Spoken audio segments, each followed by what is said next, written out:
A trial into his murder was thrown out. Now an inquest is investigating the death of a 50-year-old teacher who was stabbed in the throat at his Katherine home. It had been alleged the teacher was having sex with students and that two of them were involved in his death. But the two former students are blaming each other. The inquest at the Katherine courthouse is investigating the death of Michael Condrick. The Katherine schoolteacher was found stabbed to death in his home last June. Counsel Assistant Libby Armitage told the court Mr Condrick was engaged in homosexual relations with several young Aboriginal men, and his house was known as a place to come to drink and smoke cannabis. Ms Armitage told the inquest there were two men at the centre of the investigation, including a former student, Jordan Thompson, who stood trial for the death earlier this year.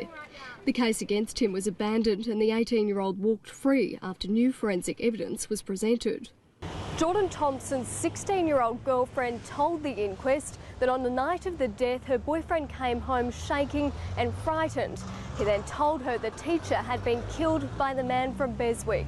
He then showed her the knife, which had dried blood on it. The coronial heard DNA testing has revealed blood splatters on Mr Thompson's clothing belonged to the dead teacher. His fingerprints were also found at the crime scene.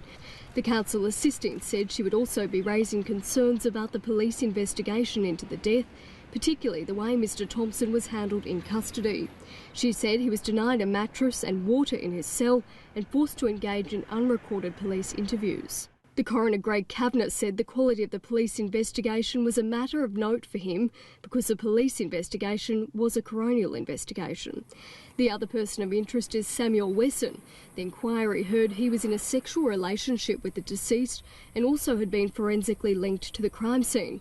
The coroner was shown security vision and heard evidence from petrol station worker Trevor Tidd, who said Mr Wesson came in that night and told him that a white man had been stabbed. The inquest runs for 3 days. Christy O'Brien, ABC News, Katherine.